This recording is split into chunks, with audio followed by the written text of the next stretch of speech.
내에서는 굉장히 평화롭게 진행이 됩니다. 근데 문제는 성인이 됐을 때 나타나는 거예요.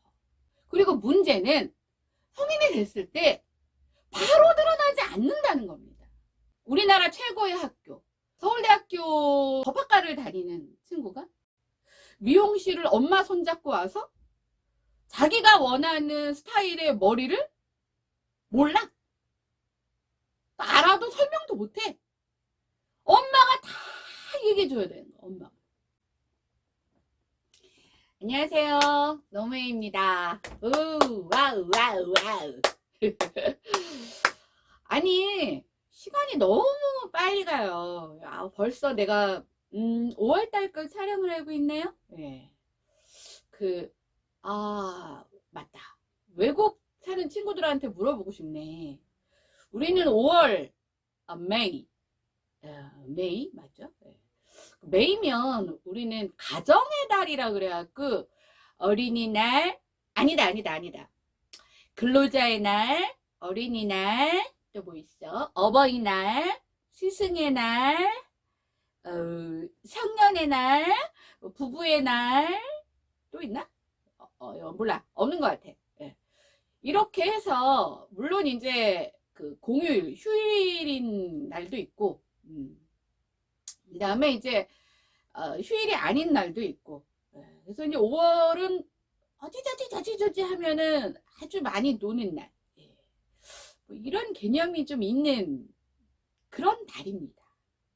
그래서 제가 5월 달에는 항상 가정의 달 특집, 뭐 이렇게 해서 좀 준비를 해보려고 하는데, 오늘은 뭘 할까? 오늘은 뭘 할까? 제가 전부터 하고 싶었던 얘기를 오늘 하려고 합니다. 이 시간에. 그 어버이날이라는 게, 뭐 어린이날이라는 게, 또 이제 각자 필요한 이유가 있어서 만들어졌겠죠. 근데 솔직히 요즘에는 뭐 이런 말도 많이 하잖아요. 어린이날이, 아니 요즘 애들 맨날이 어린이날로 뭐 지정했다 할 만큼, 옛날 같지 않은데 그건 왜 또 있냐. 그냥 어린이날은 선물 사줘야 되는 날? 아니면은 뭐 놀이동산이나 뭐 애가 하고 싶다는 걸 해달라고 하면 해줘야 되는 날. 빨간 날, 노는 날, 쉬는 날, 여행 가는 날. 그다음에 이제 어버이날은 뭐 요즘 부모님들도 그 카네이션 꽃 사오는 거 별로 안 좋아하신다고 하더라고요. 왜냐면 저 꽃 되게 좋아하거든요. 근데 아무도 꽃을 안 줘. 근데 또 내가 또 막 달라고만도 못하겠어. 왜냐면 꽃 버릴 때가 너무 아까워. 종량제 봉투를 사야 되거든요. 거의 꽉 차요. 그리고 또 문제는 차는 건 괜찮아. 근데 뭐 약간 이렇게 뾰족뾰족한 줄기에 이렇게 가지나 돌기가 있잖아요. 그러면 또 그 비닐이 뽕뽕 빵꾸가 나? 그럼 막 테이프 붙여야 되고 머리가 아파. 요즘에는 그건 잘 안 하고 이제 현금, 현금으로 받는 걸 제일 좋아한다고 하시더라고요. 그러다 보니까 제가 지금은 그냥 그런 어떤 굴레에서 좀 벗어났는데, 저희 아이가 이제 한 15세 미만일 때는 그냥 어린이날도 챙겨야 돼. 어버이날도 챙겨야 돼요. 나는 누가 챙겨줘? 맨날 이랬단 말이에요. 그러면 우리가 이렇게 어린이날도 챙기고 어버이날도 있고 뭐 이런 그러니까 어린이날도 챙기고 어버이날도 챙기고 이런 삶을 살면 이런 날이 굳이 없어도 아주 갈등도 최소화되고 그 다음에 아주 훌륭한 그 성인으로 만들어내는 아주 민주적이고도 그 다음에 굉장히 소통도 잘 되고 가정의 평화도 있고 요렇게 와야 되는 게 정상인데, 어머나 이게 제가 말씀드렸지만 제가 2008년부터 부모 교육을 했습니다.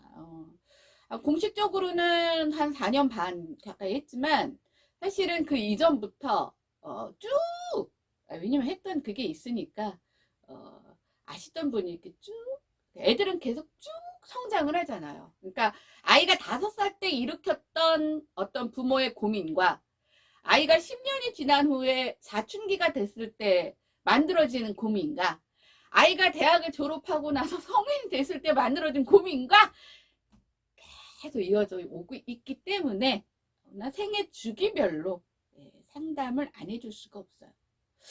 제가 그렇게 들으면 두 가지가 의문이 하나 생겼습니다. 우리는요, 뭐라 그러죠? 아동 학대. 그렇죠? 학대에는 통제, 규제, 그 다음에 뭐 체벌, 뭐 강압, 뭐 폭력, 이게 다 들어가고 또 방임도 있어요. 아유, 그냥 애들은 원래 다 저래. 그래서 아이들이 어떤 사회적 규칙이나 질서를 배워야 할 나이. 보통 이제 만 18세부터 아니 만 18개월 만 18개월부터 아이들이 이제 자아가 막 형성되면서 지 멋대로 하겠다고 하는 거예요. 지 멋대로 살면 좋지. 근데 우리는 함께 사는 거잖아요. 그러다 보면 이제 그것들을 잘못된 방식으로 살아가야지 않을 수 있도록 부모가 그때부터 어떤 교육이 들어가야 되는 그런 부분이 있는데 아무것도 안 가르치고 아무것도 터치 안 하고 그거를 나는 자유다. 나는 자유롭게 키울 거야. 그래서 방임을 하는 경우도 사실은 학대에 들어갑니다. 네.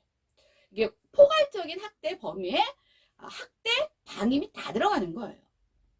그래서 우리가 요즘 뭐 아동 학대 이런 것들은 뭐 이렇게 형량도 좀 많이 주고 그다음에 뭐 병원이나 학교나 그다음에 의료기관 같은 데서 좀 징후가 있는데 신고를 안 하면 또 같이 또 이렇게 처벌도 받고 그래서 그래도 의식이 많이 조금은 개선이 돼 있는데 그것보다 요즘에는 더 무서운 현상이 나타나고 있습니다.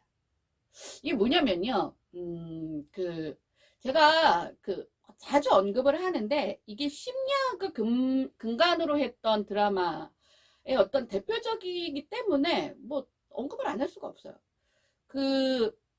악의 마음을 읽는 자들에서 성격 장애와 정신지체, 정신분열, 망상을 왜 구분해요? 뭐 이런 질문이 있었어요. 근데 이제 정신지체는 아시지만 뭐 누구나 다 아시겠죠. 그건 이제 지능하고 어떤 이 학습적 능력, 그다음에 사회적 능력, 판단력 이런 것들이 발달하지 못하는 게 이제 정신지체. 그다음에 이제 정신분열은 뭐 우리가 흔히 말했던 예전에 뭐 정신분열병, 그래서 뭐 조현병 뭐 이런 거 뭐 아시잖아요. 이건 이제 질병이고요. 이거는 약물이 반드시 들어가줘야 되는. 그다음에 정신지체는 그 사람의 눈높이에 맞는 어떤 훈련과 교육이 끊임없이 계속 지속돼야 되는 그런 특징이 있고, 뭐 망상은 뭐 아시겠지만 이제 이것도 약물 치료가 들어가야 되죠. 근데 이 성격 장애는요, 이 정신지체나 이런 부분은 사실 태어날 때부터 원인은 알 수 없지만 어떤 뇌에 어떤 호르몬이나 어떤 잘못된 자극에 의해서 뭐 태어날 때부터 뭐 이런 현상들을 보이는 경우가 많습니다. 근데 문제는 얘네들은 그래도 빨리 파악이 되고 누가 봐도 질병으로 보여요. 그러니까 어떻게든 끌고 가서 뭐 상담을 받고 그 다음에 약물 치료를 받고 뭐 이런 것들이 사실은 어느 정도는 좀 이렇게 표면 위로 드러나 있다는 거예요. 근데 이 성격 장애는요, 이 신체 장애와는 다르게 신체 장애는 선천적인 것도 있고 후천적인 것도 있죠. 후천적인 게 훨씬 더 많다고 제가 지난 시간에 말씀드렸습니다. 80% 이상이 다 후천적인 건데 성격 장애는요, 선천적이라는 게 없습니다. 성격 장애는 100% 양육 과정에서 만들어지고요. 거의 90%는 부모와의 관계에서 형성이 됩니다. 그래서 성격 장애는 주로 10세 미만에서 거의 대부분 만들어진다 라고 보는 게 맞습니다. 그래서 어렸을 때 그래서 아이를 키운다는 게 그래서 학대를 하거나 뭐 방임을 하거나 이게 한 아이의 어떤 그 아이가 이제 살아가야 되는 어떤 그런 성격이나 그다음에 이제 어떤 인격, 인격이라는 것은 성격은 자기의 어떤 기질이라면 인격은 어떤 상대를 바라보는 어떤 가치, 그렇죠? 그다음에 뭐 인간 존중, 존엄, 이런 부분을 보통 이제 인격이라고 하잖아요. 이 성격은 안 바뀌었겠죠. 하지만 이 인격이 보통 그렇게 표현을 하는 제가 대사를 들었는데 너무 와닿았어요. 그러니까 몸 안에 있는 피나 그렇죠? 그럼 사람이 죽죠. 몸 안에 있는 물 다 죽죠. 그렇게 해서 죽어가는 과정이 이제 인격 말살이라고 하는데 학대나 방임은 그런 쪽으로 갈 확률이 높습니다. 제가 전에도 말씀드렸지만 학대를 당했다고 해도 물론 이제 그 정도 그다음에 어느 정도의 학대를 지속적으로 받았는지 그 학대의 유형 뭐 이런 것들도 있고 그다음에 그것들을 받아들이는 아이의 기질 그죠? 이런 것들이 서로 어떻게 조화를 이루나에 따라서 똑같은 부모 밑에서 뭐 같은 자극을 받았지만 이렇게 보이는 반응은 다르다 이렇게 말씀드렸어요. 근데 이거는 모든 사람들이 이제는 대한민국 국민이거나 아니면 외국 부모님들도 어느 정도는 다 압니다. 근데 특히 대한민국에서 제가 알기로는 이게 아마 서구 미국이나 유럽 같은 데서는 아마 적어도 우리나라 같지는 않을 것 같다는 생각이 들어요. 왜냐면 거기는 부모와 자식 간의 어떤 관계 설정 자체가 우리나라랑 다릅니다. 뭐 그 또 역사를 또 찾아가다 보면은 아유 이것도 2시간 3시간 가야 되니까 제가 다음 시간에 뭐 말할 기회가 있으면 하겠고 이것은 거의 대부분 뭐 동양권 그다음에 뭐 유교 사상 뭐 요런 쪽에 정말 좀 많이 발생되는 문제인데 특히 우리나라는 그것 플러스 아주 좁은 땅에 지정학적 위치에 늘 불안한 상태로 살면서 또 자원은 없어. 자원이라는 게 결국 무슨 자원? 인적 자원. 사람밖에 없었던 믿고 살 수 있는 게 사람밖에 없었던 그러다 보니까 남들보다 다른 나라보다 유별난 교육열 뭐 이런 것들이 막 버무려지면서 경제 발전이 막 급격하게 이루어지는 어떤 그런 성장 과정 안에서 발생된 이상한 성격 장애들이 형성되고 있다라는 거예요. 제가요, 사실은 굉장히 많은 그 친구들을 면접을 받습니다. 근데 이제 제가 몇 번은 말씀드렸지만 제가 이제 본 이제 친구들은 다른 일보다 저하고 거의 함께 한 몸처럼 움직여야 되는 어떤 이제 그런 서포트 역할을 해줄 수 있는 그런 친구를 뭐 구하려다 보니 남자는 불편하잖아. 내가 남자를 아무리 좋아하면 뭐해? 불편한데. 뭐 화장실도 데리고 가야 되고 뭐 어쩌고저쩌고 해야 되는데 남자가 여자 화장실에 들어갈 수는 없잖아요. 그러다 보니까 이제 여자들을 많이 이제 면접에서 만났는데 얘가 학벌도 좋아? 네. 그다음에 학점도 좋아요. 그다음에 뭐 보니까 뭐 토익 점수도 좋고 뭐 자격증도 뭐 빽빽하게 썼어. 근데 제가 이렇게 대화를 면접 과정에서 대화를 하다 보면 어떤 문제들이 발생되는 친구들을 제가 많이 겪었냐면요. 쟤는 사회에서 뭘 하려고 그러는 거지? 사회의 일원이 될 생각은 있는 건가? 라는 생각이 들 정도로 굉장히 뭔가 설명할 수 없는 아주 불편한 예.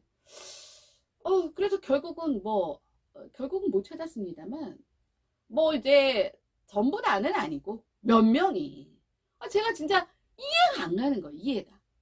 아니 보통은 우리가 보통 그냥 상식적으로 생각했을 때는 보통 뭐가 좀 부족하고 좀 못하고 모자라고 뭐 이런 친구들이 뭐 열등감이나 피해의식이 있어서 어쩌고저쩌고 이랬을 것 같은 그런 유추를 보통 하잖아요.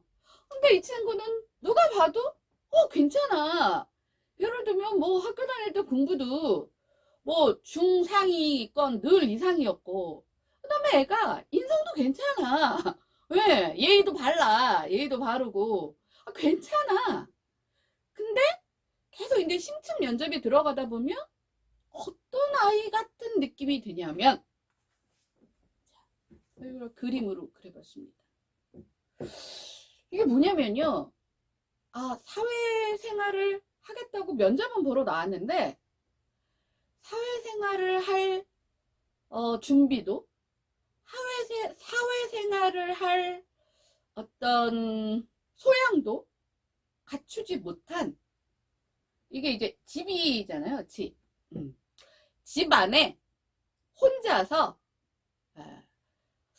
뭐라 그래야 되나, 이거를 혼자서 갇혀서 혼자만의 세계에 살고 있는. 그러니까 우리가 보통 이제 자폐적 성향이라고 하면 어떤 사회적 소통 능력이 거의 없는, 그렇죠? 그래서 자기 세상에서만 사는 거를 이제 자폐적 성향, 자폐 아이 뭐 이런 표현을 하잖아요.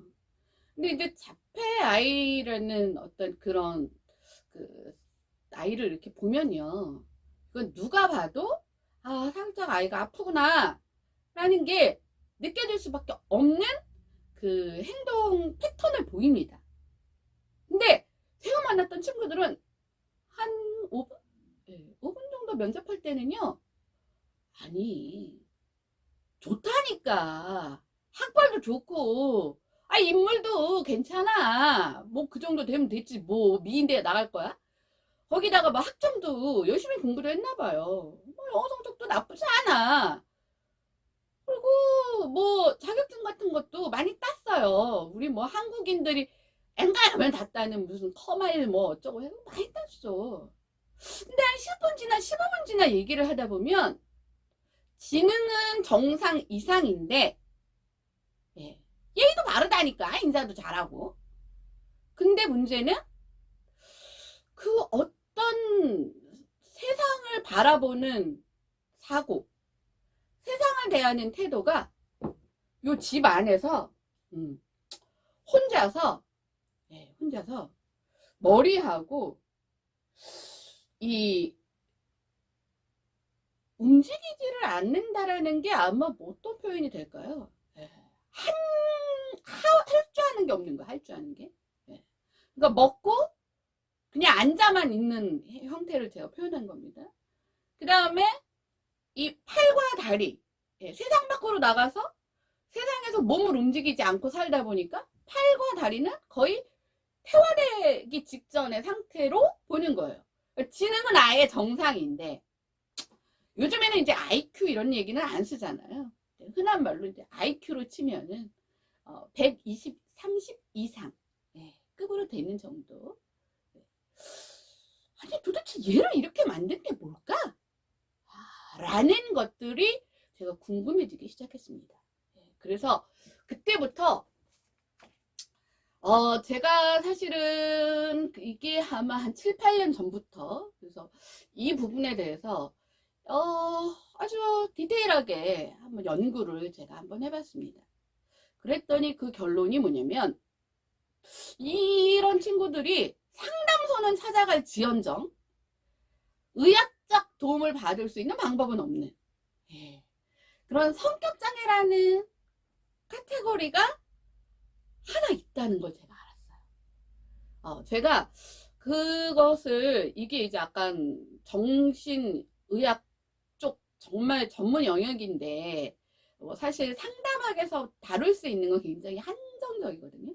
그러다가 제가 그 박사과정에서 이쪽 임상을 굉장히 오래 하신 교수님을 만나서 너무 자세하게, 정말 제가 궁금했던 모든 의문이 풀릴 만큼 공부를 정말 열심히 했습니다.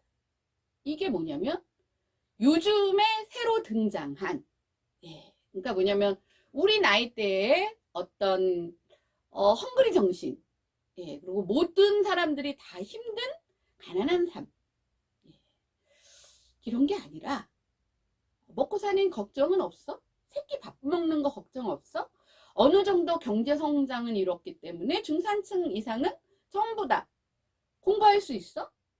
그 다음에 남아 선호 사상, 뭐 장남, 장녀 이런 거 따지지 않고 막 아이들 몇 명 안 나니까.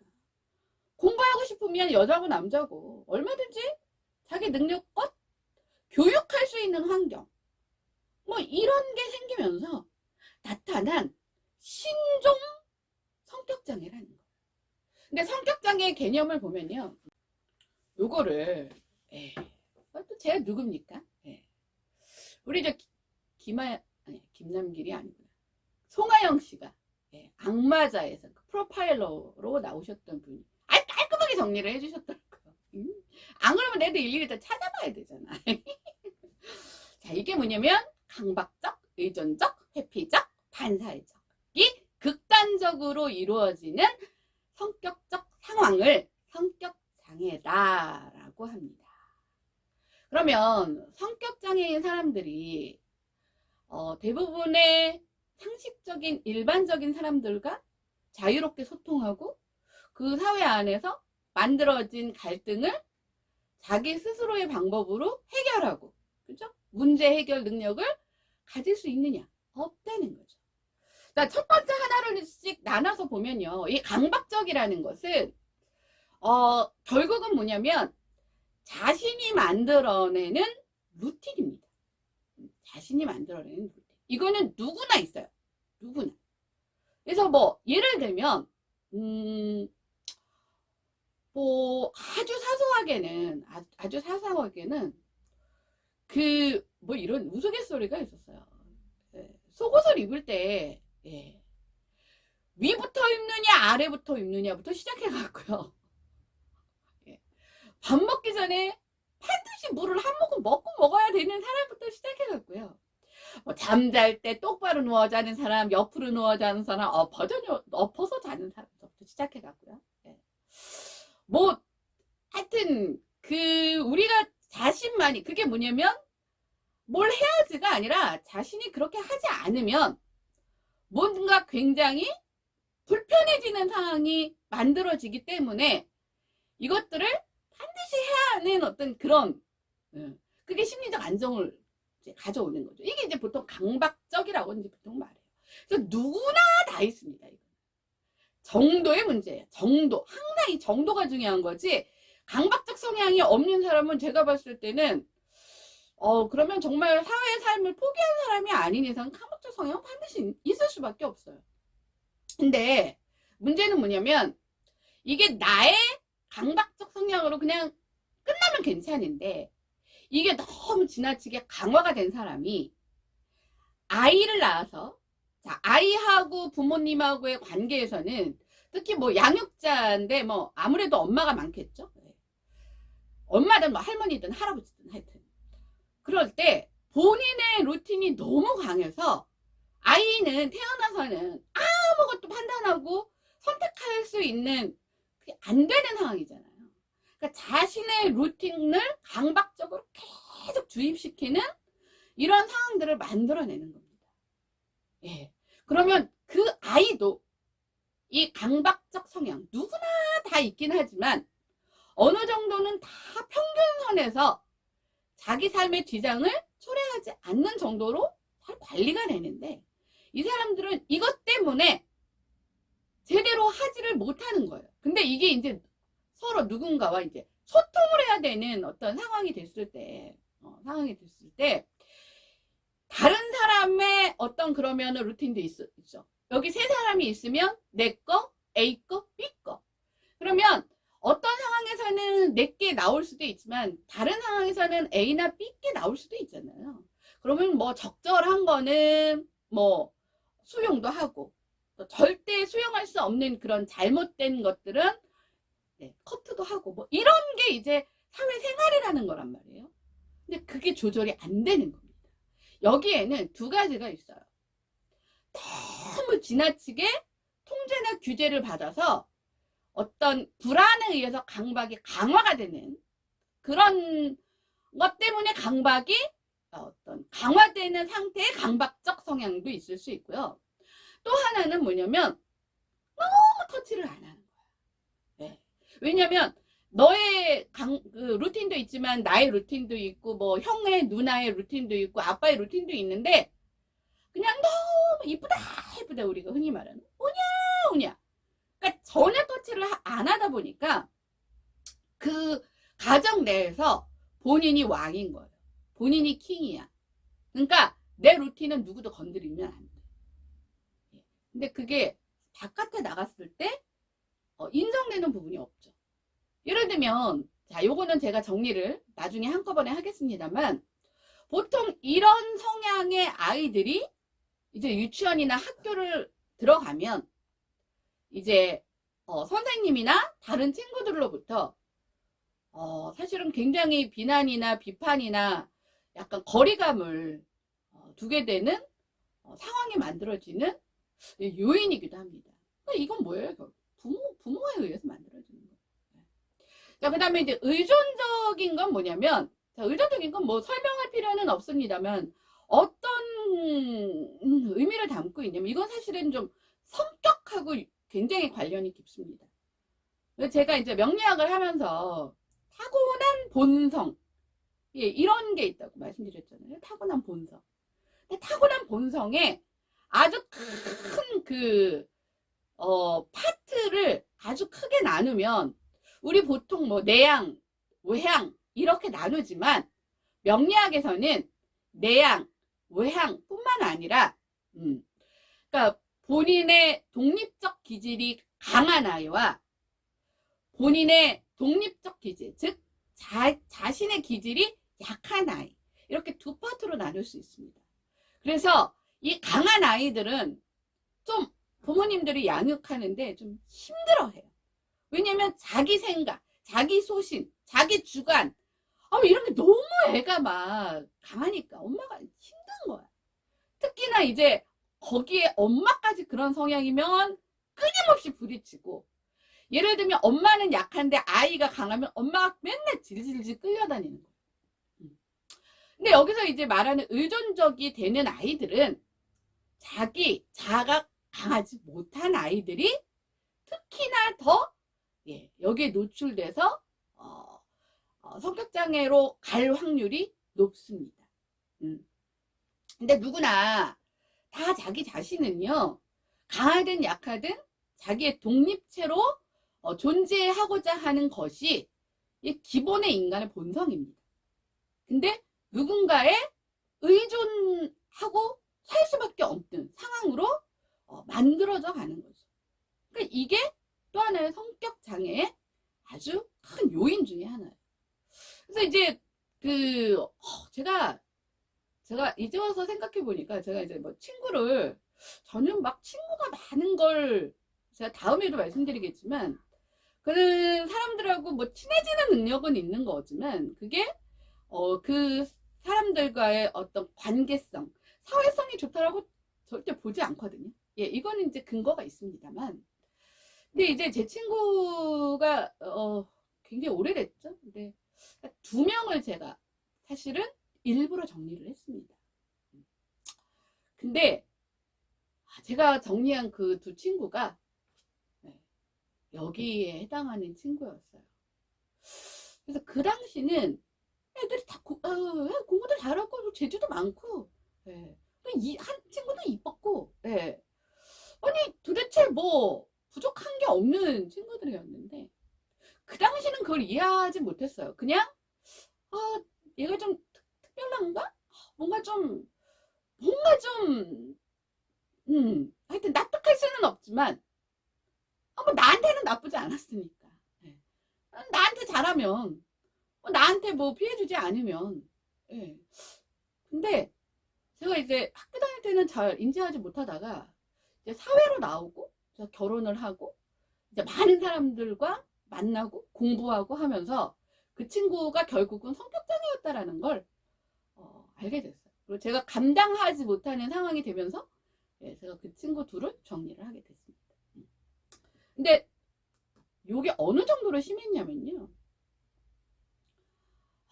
뭐 예를 들면 아니 고등학생, 나는 초등학생은 그럴 수 있다고 생각해요.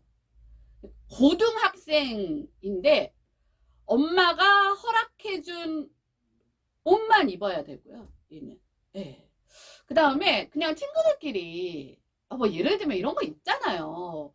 이제 학교 생활이라는 게 굉장히 규칙적이지만 어느 날 갑자기 우리는 당연히 7, 8교시까지 할 줄 알고 학교를 갔는데 학교에 갑자기 무슨 일이 생겨서 단축 수업을 했네? 그래서 보통 한 4시, 5시에 끝나야 될 학교 생활이 2시에 끝났어요. 제가 이제 학교가, 저희가 안국동? 예, 안국동에 있었거든요. 조금만 더 이렇게 걸어서 가면 막 인사동도 있고, 막 이렇게, 갈 곳이 많았어. 예. 그래서 이제 애들이, 우와, 이거 웬 떡이냐 싶어갖고, 야, 우리 뭐 인사동 구경 가자, 맞아, 막 그랬어요. 아니 그러면 생각을 해보세요. 고등학생이라니까 17세 이상 자기 생각이 능력껏 다 할 수 있는 나이.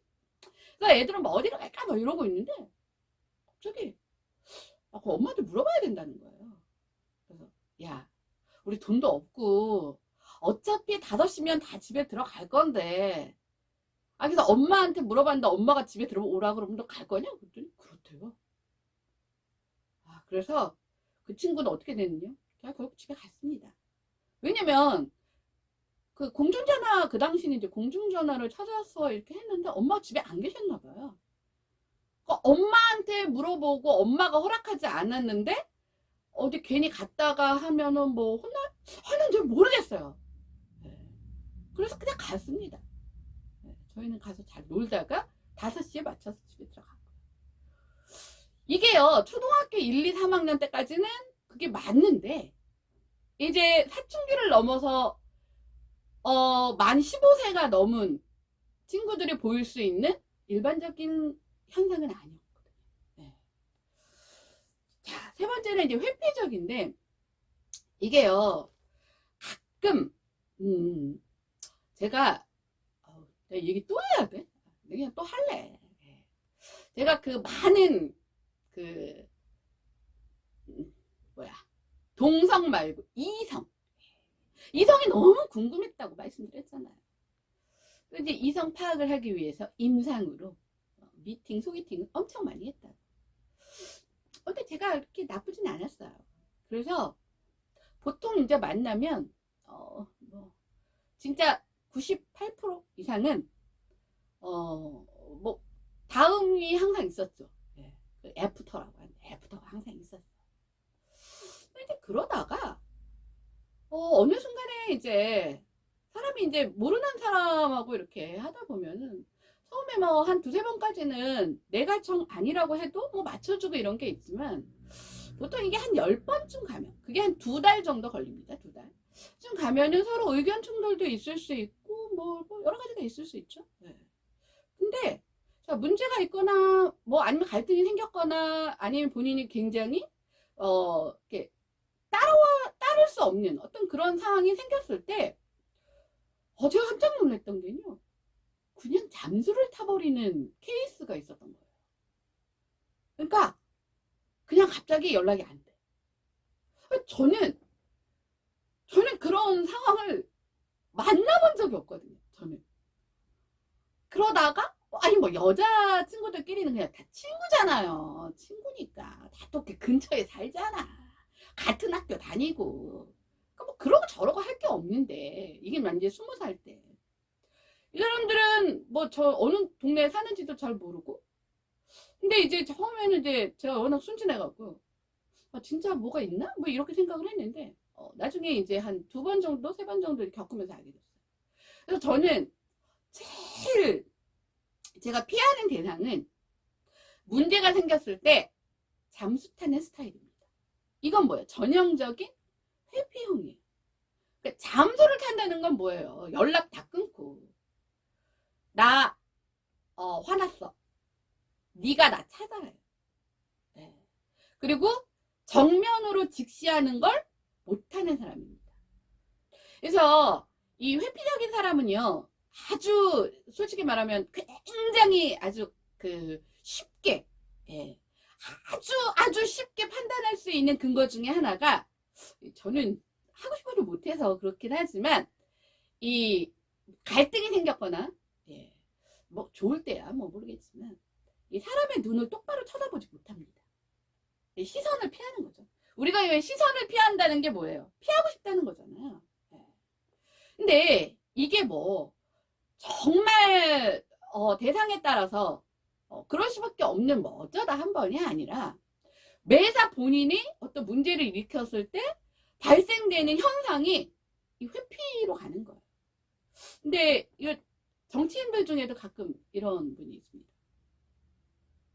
본인이 되게 잘나고 똑똑하고 뭐, 예, 뭐 명문대 뭐 다 나왔어.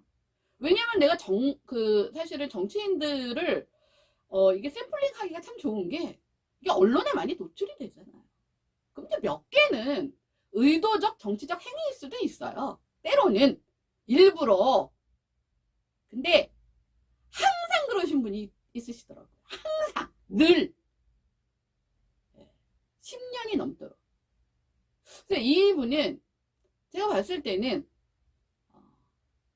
이쪽에 좀 가까이 계신 분이 아닌가? 그러면 이렇게 말씀하세요. 야, 말 같지도 않는 소리 하지 마. 야, 정치인이 아무나 하냐? 예. 금수저 타고 나면 아무나 할 수 있더라고요. 워낙 가진 권력, 지거 말고, 그 가문의 권력과 워낙 가진 그 권력으로, 돈으로 할 수 있는 것들에, 제가 말씀드렸지만 이 사람들 지능은 정상 이상입니다. 네. 좋은 스펙을 만들면 뭐 할 수도 있죠. 하고 싶으면. 자, 마지막으로 어디서는 이제 반사회적 이렇게 표현을 했어요. 반사회적. 그러니까 사회가 하라는 걸 항상 역행한다는 거예요. 질서, 규칙, 뭐 이런 거 있잖아요. 네. 이런 것들이 항상 이제 반하는 행동을 하는 사람을 이제 우리가 이렇게 이게 이제 하나가 있는 이런 거 말고, 요 네 가지가 적절하게, 참 아이러니하게도 참 적절해야 되고, 그 다음에 그 정도도 평균치 이상으로 가는 사람. 흔한 사람은 아니죠. 근데 이제 우리가 보통 반사회적 하면은 굉장히 많아요. 흔한 뭐 언론 보도도 많고, 뭐 예를 들면 뭐 주폭 같은 경우도 그런 거죠. 주폭 같은 경우도 사실은 좀 반사회적인 거예요. 뭐 요즘에는 뭐 술 마셨다고 뭐 그런 것들을 다 용납해주는 뭐 이런 것들은 조금 없어졌잖아요. 그러니까 뭐냐면 자기를 도와주겠다고 응급 구급차에다가 실었는데, 아니 쥐를 왜 다쳤다고 병원에 데려가냐고 그냥 막 폭력을 행사하는 뭐 주폭 이런 사람들. 얘도 반사회적인 거잖아요. 네. 근데 문제는 반사회적만 있는 게 아니라는 겁니다. 비사회화. 즉 뭐냐면 반사회적 인격장애는요, 통제와 규제와 학대에 많이, 예, 그 분노에 의해서 많이 발생되는 경우가 많고요. 자, 비사회화는요, 그냥 네 마음대로 하라고 내버려 두는 거예요.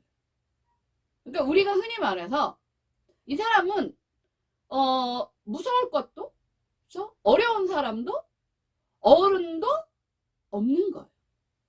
그러니까 누가 그냥 뭐라 그러면 그냥 다 들이받는 거야. 세상에서 내가 제일 잘났거든. 근데 세상에서 자기가 제일 잘났겠어요? 자기 집에서나 자기 부모 눈에나 이쁘고 최고지. 자, 아무리 자기 눈에 이쁘고 잘나고 최고여도 사회 속에는 함께 살아가야 되는 룰이라는 게 있고, 그렇죠? 내가 머리를 숙일 때도 있고, 내가 무언가를 수용할 때도 있고, 무엇을 막아낼 때도 있고, 이게 다 상황적인 요소들이 있는 건데 그냥 사글이 없어요. 사회화를 전혀 집에서도 경험해 본 적이 없습니다. 그러니까 아이가 어떤 문제 행동을 했을 때도 그렇게 하면 안 되지, 그렇게 하면 아야 하잖아, 뭐 이렇게 반응하면 그 아이가 진짜 이런 행동을 하면 안 되겠구나 하는 거겠어요? 아유, 뭐 하라는 얘기야, 하라는 얘기, 내 맘대로 해도 되는 정도네 라고 해서 이 아이한테는 어떤 것도 자극이 생각이 되지 않는 거예요. 근데 그런 상태로 사회를 나가면 이 아이가 그 사회 속에서 만들어진 질서와 룰에 잘 조절하면서 살 수 있느냐? 없다는 거죠. 그래서 우리가 부모가 얼마나 중요한 존재고 무서운 존재냐면요. 예를 들면 이런 겁니다. 부모 앞에서 감정 표현을 한 번도 제대로 못 해본 사람이 사회에 나가서 자기 감정, 자기 주장, 뭐 자기 표현을 할 수 있을까요? 그 가장 근본적이고, 이렇게 표현하면 그렇지만 가장 가까운 예행 연습을 할 수 있는 사람이 부모입니다. 예. 이건 친구, 아니 이거는 형제도 아니에요. 부모예요. 그래서 이 부모로부터 상호작용을 배워야 그걸 갖고, 내 부모는 거의 대부분 많이 져주죠. 예. 뭐 알잖아. 예. 뭐 부모 예를 들면 이제 엄마하고 이제 아이하고 막 팔씨름 이렇게 하고 막 그랬을 때 나도 우리 아이 많이 봐줬거든. 언제까지? 한 10살 때까지. 그 이상은 안 봐줬어. 억울하면은 네 팔 힘을 키워라 그랬죠. 팔씨름 잘하거든. 잘했거든. 자, 근데 부모하고도 최소한의 미니멈한 그 상호작용을 해본 적이 없는 애가 갑자기 바깥에 학교에 나가서 잘 모르는 사람들 앞에서 살 수 있겠어요? 우리가 흔히 말해서요, 뭐 예를 들어서 밖에 나가서 말 한마디도 못하고 자기 주장도 못하고 질질 끌려다니는 애는요, 집에서도 그럽니다. 집에서 늘 그렇게 키워져 왔어요. 제가 얼마나 황당한 얘기를 들었냐면, 그분이 제가 보니까 아주 중증은 아니고 굉장히 경미하지만 성격장애이신 분이었어요. 그래서 제가 아주 마음고생을 좀 많이 했습니다. 그 아들이 있는데 제가 굉장히 충격을 받았던 게, 이제 아이가 이렇게 저처럼 이제 식탁 위에 이렇게 테이블 위에 앉아 있었고, 이렇게 앞에 이제 가스레인지가 있었나 봐요. 그랬더니 이 엄마가 가스레인지에다가 이렇게 국을 이렇게 올려놓고 그냥 얘는 뭘 하고 있었대요. 뭐 문제집을 풀고 있었는지 뭘 하고 있었는지. 근데 엄마는 그거를 국을 올려놓고는 얘한테 야, 저 국 끓으면 뭐 불까? 하고 말도 안 하고, 말을 하든가 말도 안 하고 그냥 방에 끓을 때까지 이제 기다리기 싫으니까 방에 들어간 거예요. 방에 들어가서 뭐 이제 딴 거 이제 볼 일을 봤겠죠? 근데 이제 이렇게 그러다가 이제 가면 이렇게 나왔는데, 이제 그 국이 거의 이제 반 이상 이제 졸은 거예요. 아니, 그러면 누가 잘못한 거예요? 아니, 엄마가 잘못한 거잖아. 아니면 국 앞에 서 있든가, 아니면 그 앞에 있는 아이한테 야, 저 국 끓으면 네가 좀 꺼라? 하고 좀 얘기를 하든가. 얘는 엄마가 국을 올려놓은지도 모르는 상태에서 딱 나왔는데 국이 반 이상 졸은 거예요. 또 먹을 게 없어졌잖아. 그래서 아들한테 그랬다는 거예요. 야, 너는 거기 앉아갖고 국 쪼는 것도 모르냐? 그랬더니 제가 거기서 더 헉했던 거예요. 보통의 경우 한 중학교 1학년 정도 되는 남자아이가 보내는 정상적인 반응은요, 국 올려놨었어? 그럼 말을 하지. 아니면 그랬나? 몰랐네. 그러거나 좀 더 격렬한 아이는 아우 뭐쩌라고 엄마 올려놨잖아 뭐 이러거나, 아니 뭐 이런 반응이 정상적인 반응입니다. 근데 거기가 갑자기요 또 이러면서 죄송합니다 죄송합니다 엄마 미안해 내가 엄마가 얘기를 안 했어도 내가 지켜보고 있다가 했어야 되는데 미안해 그랬다는 거예요. 그러면서 지 애는 너무 애가 반듯하다고 나한테 자랑을 해. 그래서 그 얘기를 딱 듣다가 그 지금 자랑이라고 하는 건 아니지? 라고 얘기했더니 그게 아니야? 이러는 거예요. 저는 사실 굉장히 이제 상당히 충격을 받았습니다. 아, 저 아이는 곧 요렇게 될 확률이 매우 높겠구나. 아이가 참 똑똑하고, 이게 어떻게 해야 되는지 모르겠는데, 그 문제의 핵심은, 이제부터 입으로 들어가겠죠. 예. 이 부모는, 만약에 지금 현재는, 이게 문제 있나? 라고 이제 관심을 가진 분들은 그나마 좀 난데, 본인 눈앞에서는 굉장히 이제 순응적이고, 본인한테, 부모한테, 거기다가 뭐 말씀드렸잖아요. 그런 아이들이 지능에 문제가 있는 건 아니기 때문에 학교 성적이나 이런 건 좋습니다. 자, 거기다가 그런 아이들이 집에서도 굉장히 수능적이면 이제 두 가지 형태의 사회적 반응을 보인단 말이에요. 하나는 아예 반사회적 행동을 보이거나 아니면 아예 그 집에서 했던 그 수능적 아주 그 극단적 수능을 사회에서도 보이는 이 두 가지예요. 이 반사회적으로 보이는 친구들은 그래도 부모가 뭔가를 접수할 수 있는 뭐가 돼요. 물론 마음고생 많이 하죠. 그러니까 바로 잡을 수 있는 계기가 된다는 얘기예요, 한마디로. 근데 바깥에서도 집에서 하는 행동 그대로가 나타나면 학교 선생님들이나 그냥 편한 거예요. 근데 문제는 이제 또래 집단 사이에서 이제 문제가 많이 생깁니다. 엄마 눈에는 털나비 없이 착한 내 아이가 또래 집단에서는 문제가 생겨요. 문제가 왜 안 생기겠어요? 하지 마. 이 말 한마디를 못해서 생기는 거예요. 하지 말라고. 싫다고. 싫으니까 하지 말라고.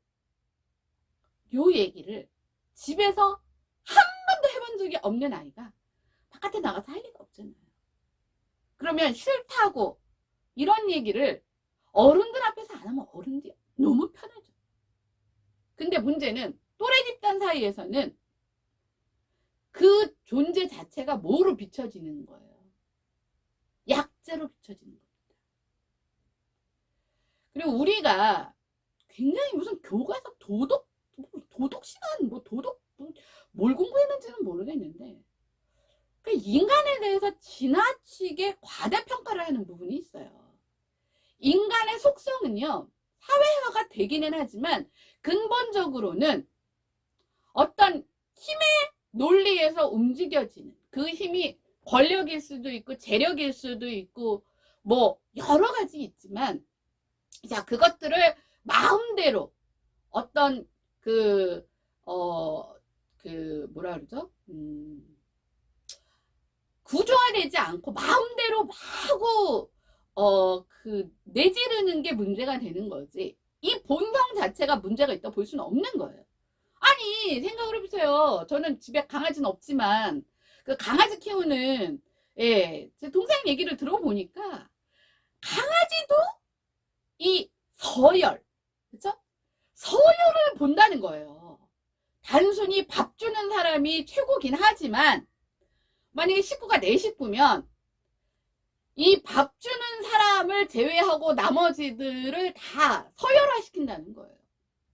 그래서 그 중에 자기가 봤을 때는 딱 이 집에서 제일 낮은 서열을 가진 사람이 이 집 아빠다. 가장이다. 그러면 이 강아지조차도 이 가장한테 함부로 한다는 거죠.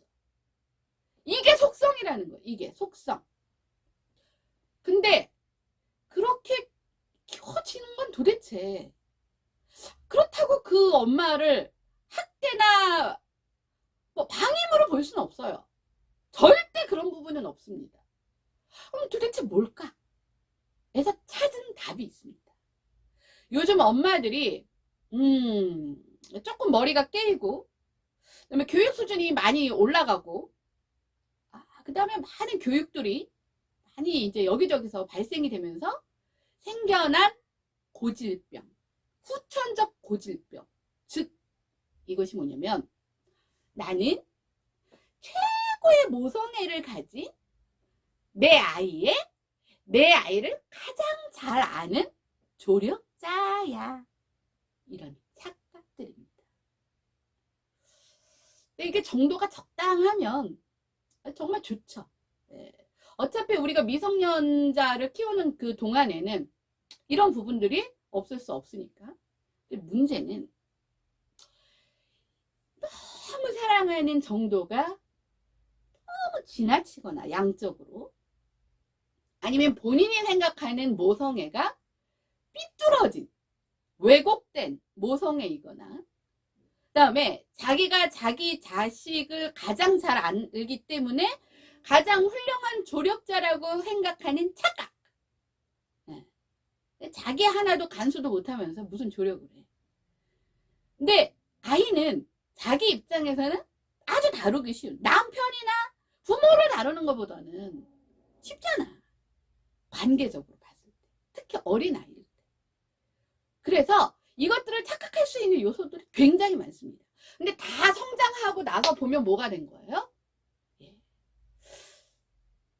아이를 혼자서는 아무것도 할 줄 모르고, 혼자서는 아무것도 생각도 판단도 의사결정도 하지 못하는 사회 부적응적? 이게 뭐라고 해야죠? 사회적 지체를 만드는 경우가 많습니다. 요거를 보통 우리는 심리학적으로 조장자라는 표현을 합니다. 조장자. 조력자가 아니라 조장자. 이런 부모 밑에서 크는 아이들은요, 부모도 자기는 완전히 합리적인 상식이라고 생각하고요, 이런 속에 있는 아이들도 착각하는 경우가 굉장히 많아요. 왜냐면 막 때리거나 뭐 강압하는 것도 없고, 아니, 이게 눈에 보이는 게 아니에요. 그리고 그 과정 내에서는 굉장히 평화롭게 진행이 됩니다. 근데 문제는 성인이 됐을 때 나타나는 거예요. 그리고 문제는 성인이 됐을 때 바로 드러나지 않는다는 겁니다.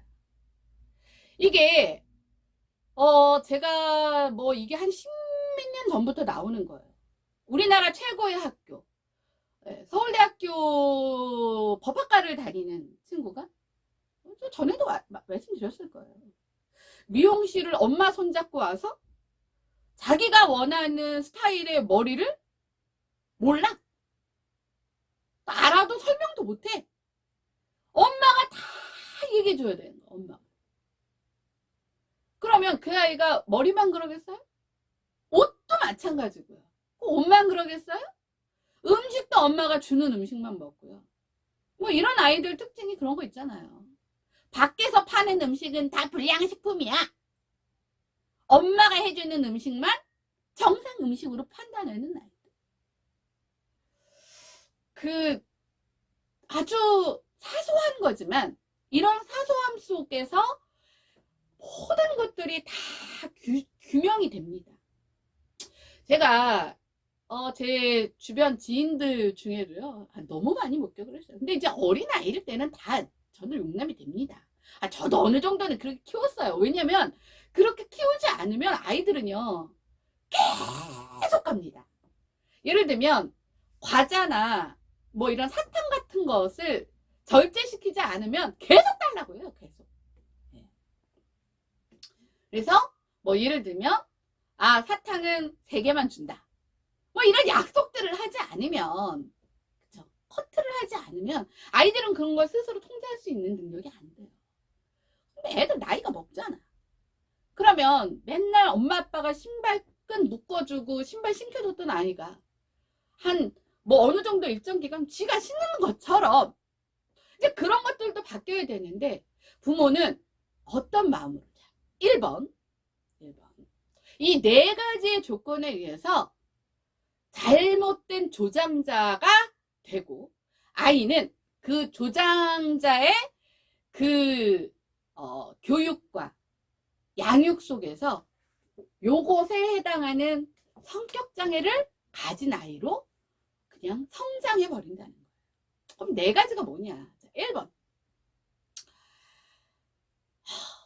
내 아이 또 소중한 내 아이한테 최고만 줄 거야. 이거 어디 광고에도 있습니다. 아니, 최고만 주면 좋죠. 근데 어디서부터 어디까지 최고를 줄 건데? 전에 한번 그런 적이 있었죠. 예전에 노스페이스라고 그 등산복인데 요즘엔 좀 한물 갔나 봐. 그래서 어떤 외고에서 아이들이 뭐라 그래야 돼? 그 교복 위에 입는 덧입는 그 뭐 패딩이라고 해야 되나? 그게 이제 뭐 보통 한 120만 원에서 150만 원? 뭐 어떤 거는 뭐 그것도 뭐 블랙 라벨, 레드 라벨, 블루 라벨 뭐 이런 게 있었나 봐요. 그래서 뭐 200만 원짜리까지. 그 외국에 오는 애들은 다들 뭐 사는 형편이 뭐 좀 여유로운 애들이 갔죠. 왜냐면 거기 등록금 자체가 비싸니까. 했더니 또 이제 그게 이제 뭐 흔한 말로 핫한 유행이 돼서 아니 경제적 능력이 되면서 최고의 옷을 입히는 거 뭐 그럴 수 있잖아.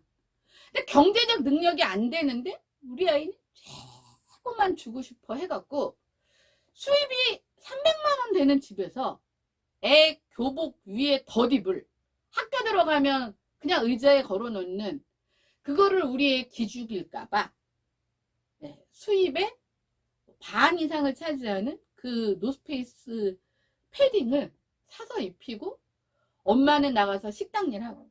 왜냐면 아니 돈이 그것만 되는 게 아니잖아요. 그리고 애가 또 그 해 하나만 있는 것도 아니잖아요. 근데 문제는 그게 한 1년 정도 입고 나면 그 다음부터는 애들은 그냥 시큰둥해진다는 거예요. 그러니까 최고만 주고 싶어가 여러 가지를 만들어냈어요. 뭐 이거 다 얘기하면 내 이제 특집으로 해도 될 만큼이야. 그 다음에 또 하나 제가 두 번째로 우리가 흔하게 볼 수 있는 최고만 주고 싶어해서 아주 가장 큰 위험성이 높은 자기는 모르지만 행동 중에 하나가 안방을 아이에게 내주는 행위입니다. 이게요, 집이 있고 이 안방이라는 게 이제 메인 룸인 거죠. 부부가 쓰는, 엄마 아빠가 쓰는 메인 룸. 그래서 이제 주로 안방에는 부부가 쓰고, 그죠? 작은 방에는 아이가 쓰고. 근데 어떤 편의성, 아이 방에 뭐 책상하고 뭐 약간 뭐 좀 좋은 침대하고 좋은 책상하고 아니 그놈의 새끼가 뭐 아니 그놈의 아이가 공부를 할지 안 할지도 모르는데 막 책상부터 막 벌써 명품 뭐 이런 책상 막 몇백만 원짜리 막 이따시만 원 뭐 초등학교 이런 애들이요 한 초등학교 한 3, 4학년 때까지는요 그냥 엄마 있는 식탁에 나와서 막 숙제하고 이러거든요. 그리고 좀 엄마가 좀 이렇게 좀 보는 어떤 그런 관점에서 좀 체크를 할 필요도 있고 이거는 뭐 유치원 때부터 초등학교 입학하는데 벌써 막 이따시만 내 책상만한 명품 뭐 이런 책상을 사주고 뭐 침대도 뭐 아니 그러니까 그 작은 방에 들어가냐 거기. 그러니까 그럴 바에는 그냥 우리가 작은 방을 쓰거나 그냥 우리가 마루를 거실에서 자고 아이한테 그 넓고 가장 메인의 방을 내주는 거예요. 대신에 효율성이란 편리성이라는 것을 거기다가 갖다 붙여 넣어서 그 아이의 뭐 놀잇감, 장난감, 뭐 각종 책, 뭐 옷 다 그 방에 넣어주는 거예요. 그리고는 또 애가 공부를 안 한다고 엄마는 또 울고불고 속상해 소리 지르고 화내고 이럽니다. 근데 이제 이 기본이 있거든요. 공부방에는 테이블하고 책상하고 책만 있어야 공부가 돼요. 근데 책상 옆에 막 바로 뭐 침대 있고 뭐 장난감 놀 거 뭐 만화책 잔뜩 있으면 공부가 됩니까? 스스로의 어떤 아직 자기주도라는 게 생기지 않은 나이에. 근데 떡하니 내주니까 이 아이 입장에서는 뭐가 되는 거예요? 내가 우리 집의 왕이야. 내가 우리 집의 킹이고 우리 엄마 아빠는 킹을 보자 하는 그냥 뭐라 해야 되죠? 도우미들인 거예요. 도우미. 자, 이게 태어나서부터 시작되는 우리 아이는 무조건 최고로 키울 거야. 나는 그렇게 크지 못했으니까. 여기서부터 시작이 됩니다. 그럼 두 번째는 뭐냐? 두 번째는 엄마가 시키는 대로만 해. 엄마가 시키는 대로만 하는데 엄마가 아주 훌륭하면 또 어느 정도 말이 돼요. 근데 엄마라고 다 훌륭하지 않거든. 알잖아. 근데 엄마가 하라는 거는 뭐라 그러죠? 아주 성스러운 영역이고, 엄마가 하지 말라는 건 절대 하면 안 되는, 아주 죄악시되는 서운하게 구도로 가버리는 거예요. 근데 이게요, 얼마나 이게 웃기냐면요. 제가 이제 저희 집에 한번 이제 친구들이 놀러 온 적이 있어요. 근데 아이가 이제 한 중학생? 예, 그 정도 됐어요. 학교에서 이제 갔다 오는데 엄마가 없어. 뽀로로 엄마한테 전화를 했죠. 예. 엄마 어디야? 뭐 그랬나 봐. 엄마? 아, 여기 뭐 혜균이 아줌마네 집이야? 뭐 이랬어요. 뭐 어쩌고저쩌고 얘기하다가 얘가 이제 뭐라 그랬냐면, 엄마 나 냉장고에 저기 딸기 저 먹어도 되지? 그렇게 물어본 거야. 근데 그 전까지 우리한테 무슨 얘기를 하고 있었냐면, 자기가 아이를 잘못 키운 것 같아요. 그러니까 아이가 스스로 의사결정을 할 줄 모른다는 거예요. 그래서 야, 그래도 너 빨리 캐치해서 다행이다. 그래도 아직 이제 중학교 2, 3학년일 때 잡아주면 되지. 아니야, 늦은 거 아니야. 그 얘기를 한참 하고 있는데 갑자기 전화가 오니까 전화를 받더니 딸기 먹어도 돼 그랬더니 갑자기 아니 딸기 먹기 전에 우유부터 먹으라고 이런 거예요. 그러니까 걔는 나 우유 먹기 싫어. 나 딸기부터 먹을래. 나 딸기 먹을래. 하여튼 저거 먹어도 되는 거지 그런 거예요. 왜냐면 가족들이 있으니까 저거 내 목 맞아를 내가 보니까 확인하려고 묻는 것 같아요. 근데 얘는 거기에 대한 대답은 안 하고 우유부터 마시라고. 우유 먹고 딸기 먹으라고. 하여튼 뭐 신경이를 하다가 일단 전화가 끊겼어요. 그래서 제가 물어봤죠. 도대체 왜 우유부터 먹고 딸기를 먹어야 되냐? 딸기 먹고 우유를 먹으면 안 돼? 그랬더니 딸기부터 먹으면 우유를 잘 안 먹는다는 거예요. 그래서 아니 우유 하루 안 먹으면 안 돼? 아니 여자의 중학교 2학년 3학년 뭐 정확히는 잘 기억 안 나지만 중학생인 건 맞아. 그쯤 되면 웬만한 성장은 거의 다 마친 나이라고요. 알잖아 우리 여자들은 그걸 이렇게 성장이 거의 다 멈춰가는구나를 알 수 있는 그 있잖아. 알잖아. 이미 그것도 끝났는데 왜 도대체 우유를 하루 안 먹으면 큰일 나는 것처럼, 그리고 그 직전까지는 너무 자기가 아이를 이렇게 저렇게 뭐 바보를 만드는 것 같다 어쩌고저쩌고 얘기를 해놓고는 그 딸기부터 먹겠다는 그 말에 분노해. 이게 뭐냐면 본인이 만들어 놓은 스케줄대로 해야, 본인의 의도대로 해야 이 아이는 잘 자라고 성공할 것이다라는, 하여튼 그 밑도 끝도 없는 그 믿음이 있는 거예요. 그리고 아까 그 말씀 중에 제가 요 강박적이라는 요 소양이 사실 거기에 들어가는 겁니다.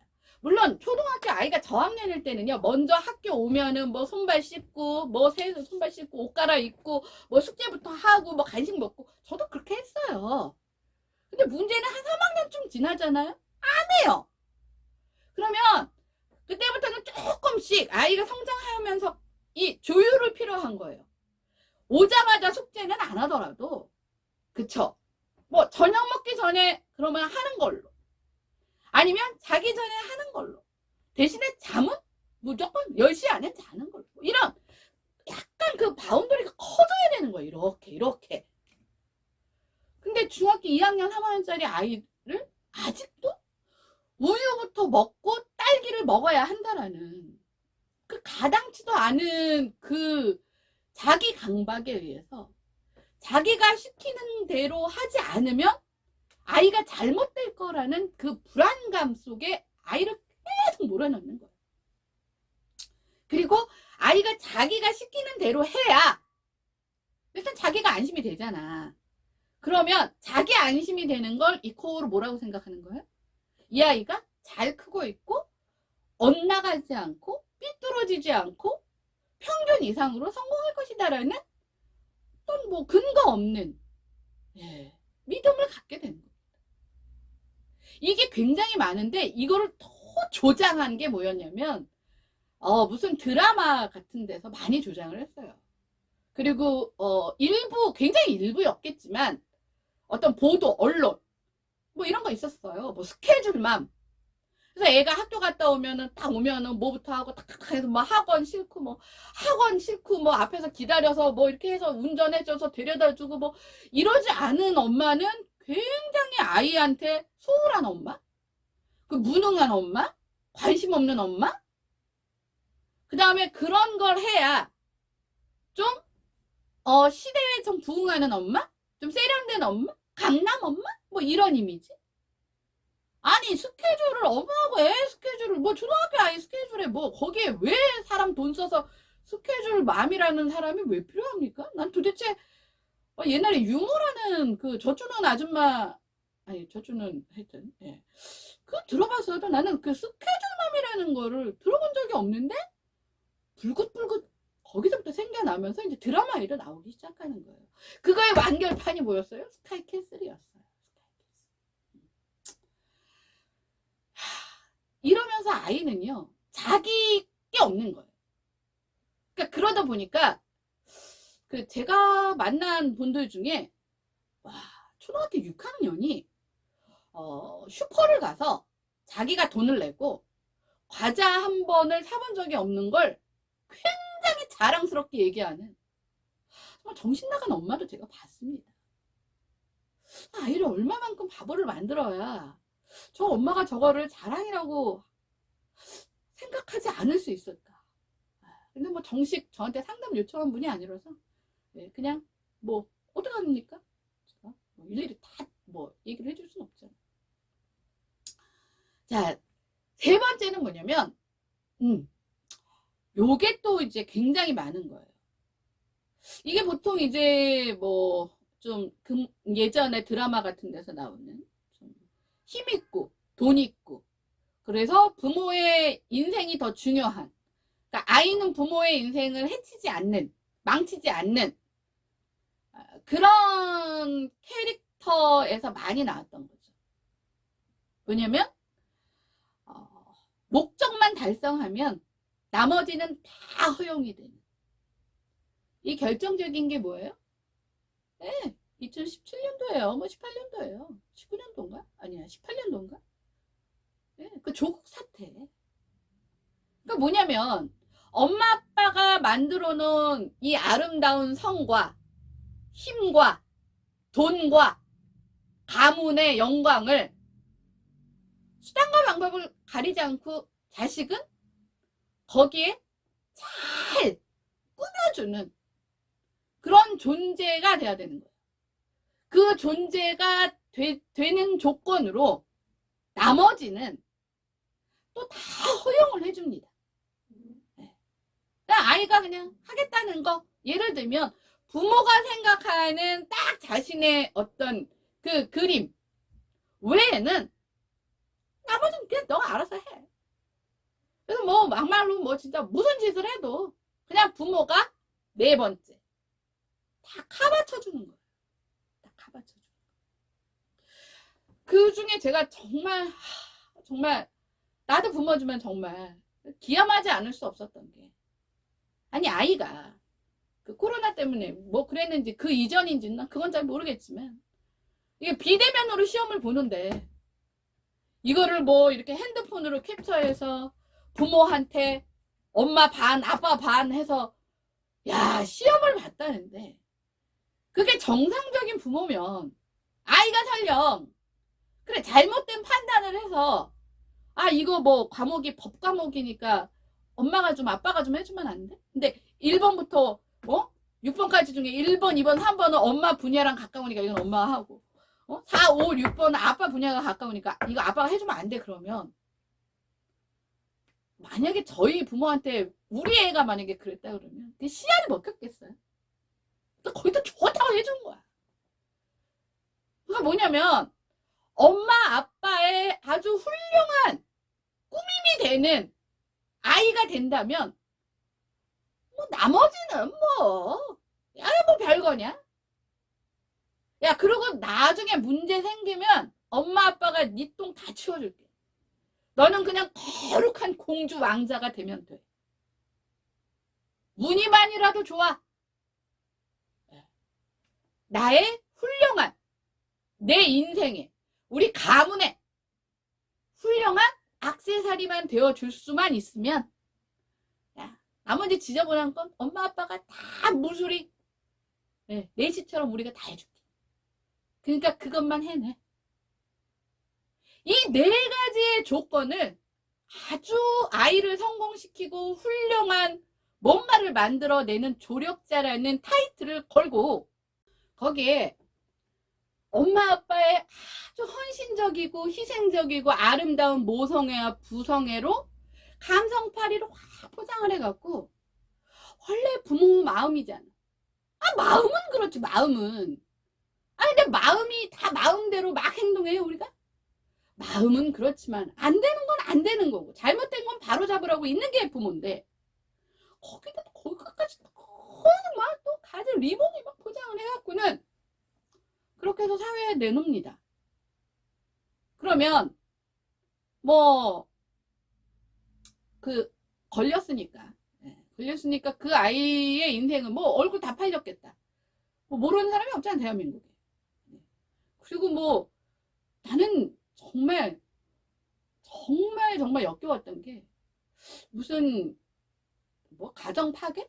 뭐 이렇게 말을 하시던데, 그 부모가 주도하고 성인 자식이 함께 참여한, 사실 아이들이 만약에 초등학생이었다 그러면은 그건 아이들한테는 물을 수 없는 겁니다.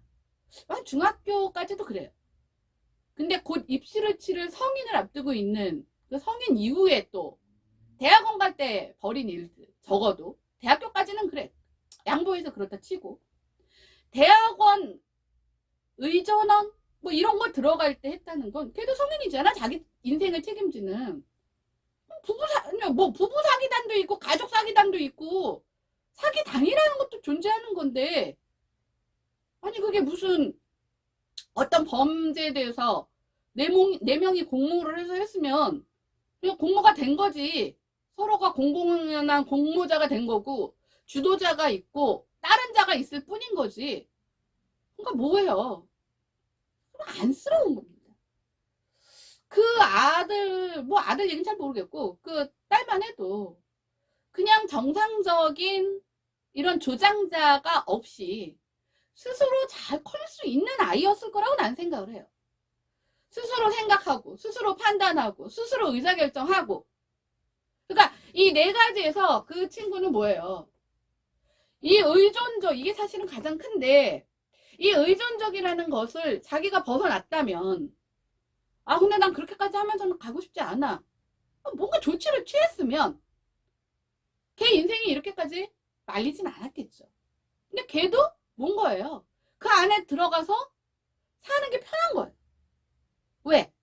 요것만 잘 따라주면 나머지 자기 인생은 얼마나 편해? 가만히 앉아서 조작된 서류로, 그렇죠? 의사도 되고, 그러면 또 뭐 거기 자기가 이미 엄마 아빠한테 해준 기여가 있으니까 뭐 돈이고 나머지는 내 맘대로 해도 되잖아. 이런 삶을 살아가는 크고 작은 이 조장자 밑에 성격 장애자들. 그래서 아까 제가 처음에 이 나왔던 이 그림에 이 사람처럼 혼자서는 생각하는 것도 싫고 못하는 거죠. 판단도 두렵고, 아주 작은 것까지도 엄마 아빠한테 물어봐야 돼. 거기다가 뭐 의사결정? 어휴, 이런 거 했다가 뭐 괜히 혼나면 어떡해? 책임은 절대 안 져. 왜? 여태까지 엄마 아빠가 책임 다 줬는데? 그게 당연한 거 아니야? 그 책임이라는 걸 질 줄 모르는 거예요.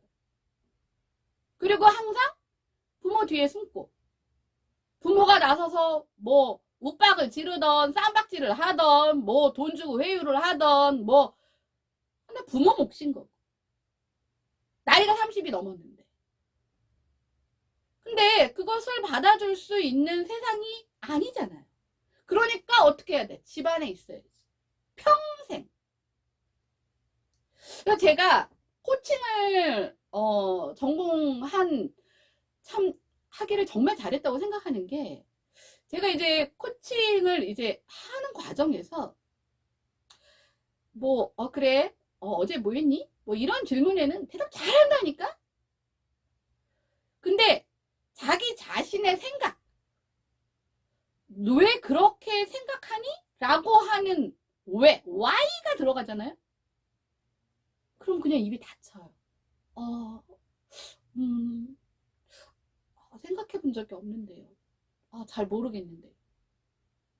근데 그게 그 15살이 아니라니까. 25살, 35살짜리도 그러고 있어요. 그러면 이런 사회 부적응자들인데, 인텔리전트한 사회 부적응자들이 가는 방향이 뭐냐? 계속 뭘 계속 준비해.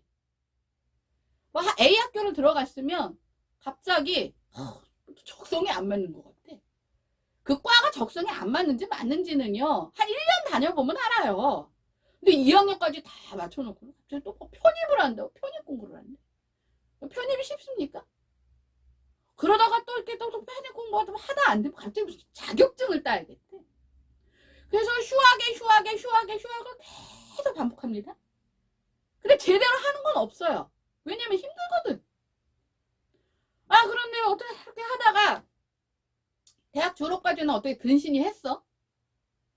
근데 이제 막상 사회로 나가려니 무섭기도 하고 두렵기도 하고, 그렇다고 해서 엄마 아빠한테 눈치가 보이는데 제일 잘 먹히는 게 뭐예요? 뭘 준비한다. 그리고 아침에 새벽에 책가방 들고 나가서 네 있다가 오밤중에 들어가면 보면 가슴이 애려. 저렇게 열심히 하는데 왜 이렇게 안 될까? 최선을 다했으면 됐지. 그걸 아는 거야. 이미 파악한 거죠. 그 다음이 뭐예요? 공부해야 할 의지도, 공부를 해야 될 목적도 없이 그냥 대학원을 진학하는 거예요. 석사는 생각보다 따기가 쉽죠. 박사만큼 어렵진 않습니다.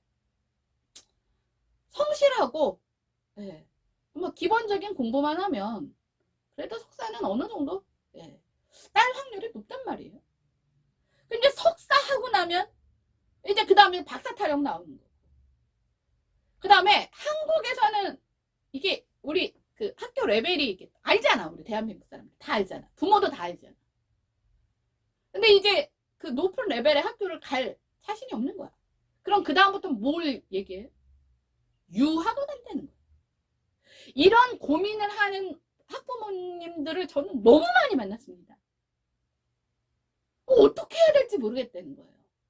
처음에 그냥 엄마 대학원 갈래. 뭐 대학교 나와서는 뭐 취업이 쉽지 않을 것 같아. 내가 원하는 거는 뭐 석사를 해야 돼. 그래서 이제 또 그럼 빚을 내가 또 이렇게 뒷바라지를 해준 거예요. 갑자기 또 박사를 해야 돼. 근데 나중에 유학 얘기를 하면서 자기가 진짜 이건 아니다 싶은데 어떻게 설명을 해줘야 될지 모르겠다. 그래서 저한테 물어보더라고요. 그래서 그냥 제가 그렇게 얘기했습니다. 유학을 가는 건 찬성하는데 대신에 엄마는 정착 자금 외에는 줄 능력이 안 된다 하고 솔직하게 상황을 얘기해라. 그러면 걔가 정말 유학을 가서 공부를 하고 싶은 애면 나이도 있는데 자기가 몇 년 준비를 해서 돈을 모아서 가든 뭐를 하겠죠. 근데 아마 그게 아니면 바로 포기할 것이다. 그러니까 네가 그 진위를 알고 싶으면 그렇게 해라 그랬더니 정말 그렇게 했더니 애가 어떻게 자식의 앞길을, 다른 집들은 유학 간다 그러면 다 진짜 이렇게 적극적으로 후원을 하는데 자식의 앞길을 막냐며. 그래서 거기까지만 얘기를 들었습니다. 근데 이제 나중에 몇 년이 지나고 나서 보니까 어찌저찌한 우여곡절 끝에 그 아이는 이제 정상적인 자리로 돌아가서 자기 삶을 살고 있더라고요. 이게 뭐냐면 우리가 너무 그 부모의 어떤 능력, 우리가 흔히 말하는 스카이를 가기 위한 조건 있잖아요. 엄마의 정보력, 아빠의 무관심, 그 다음에 조부모의 경제력. 이런 말이 도대체 나오는 나라가 대한민국입니다. 아이는 그냥 기본적인 타고난 머리와 이 조장자의 잘 낚이는 성향만 가지면 뭐 그러면은 뭐 그런 학교는 갈 수 있는 거예요. 근데 이게 지금 굉장히 병적으로 가고 있다는 거예요. 대한민국. 그러니까 제가 봤을 때는 지능적으로나 재능적으로나 능력적으로나는 너무나 훌륭한 정상인인데 이 관계 안에서는 혼자서 할 수 있는 게 단 한 가지도 없는 사회관계 지체인 성격장애의 아이들이 지금 너무 많습니다. 고학력, 사회부적 문제.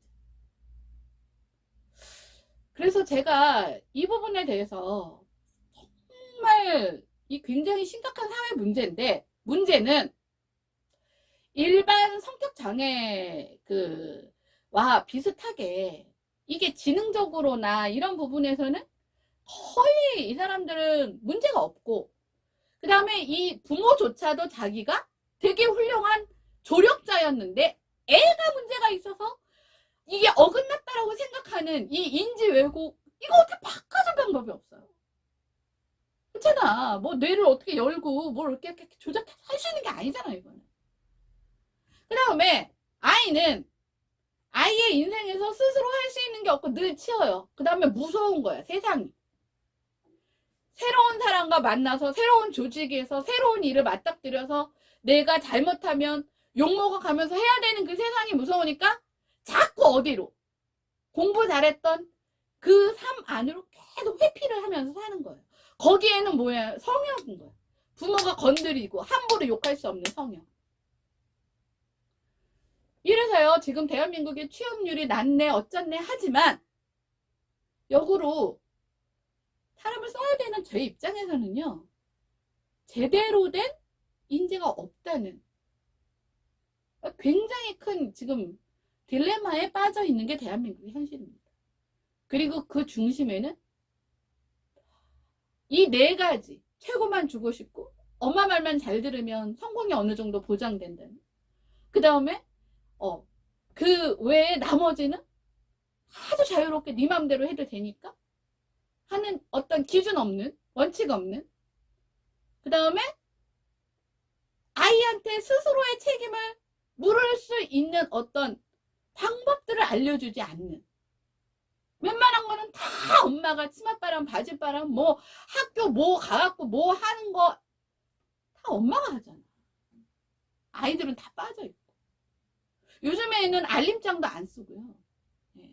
요즘에는 다 그냥 뭐든지 다 이 부모랑 학교가 직접 소통하는 무슨 그런 구조가 돼 있더라고요.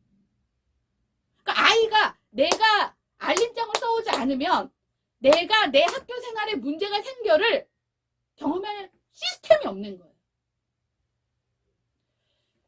이거 사실은 굉장히 큰 사회 문제고, 지금 이게 가려져 있어서 그렇고, 실제로 제가 이제 직접 저에게 상담이나 코칭을 의뢰하는 친구들을 보면 그 친구들은 굉장히 심각합니다. 근데 문제는 방법이 없다고 생각하는 거예요. 왜냐면 차라리 아프면 이렇게 손 붙잡고 우리 같이 병원 가잖아. 아픈 게 아니라니까. 그리고 부모는 부모대로 자기는 최선을 다했다고 하면서 아이가 뭔가 문제가 있어서 사회 부재공자가 됐다라는 잘못된 인식을 갖고 있는데 이게 어떻게 해결이 됩니까?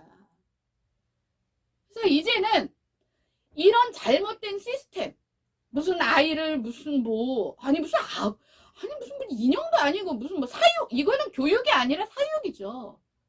몇 시에 가면 태우고 와갖고 해서 1번, 2번, 3번, 4번 돌리고 집에 오면은 딸기부터 먹고 우유를 먹든 우유부터 먹고 딸기를 먹어야 되고 어떻게 엄마가 코디 해준 옷대로 입어야 되고 머리 모양도 엄마가 만들어.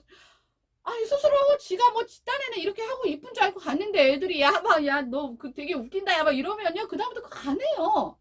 그러니까 스스로 자기가 자기를 인식할 수 있는 기회를 모두 박탈시켜 버리는데 그 대단한 능력으로 좋은 부모 만나서 호의호의식하면서 호강한다고. 너는 그냥 엄마가 아빠가 하라는 것만 하면은 네 인생은 보장된 거라고. 아니 무슨 이렇게 리모컨으로 우리 그 원격 조정하는. 그러니까 스스로는 아무것도 할 수 없는.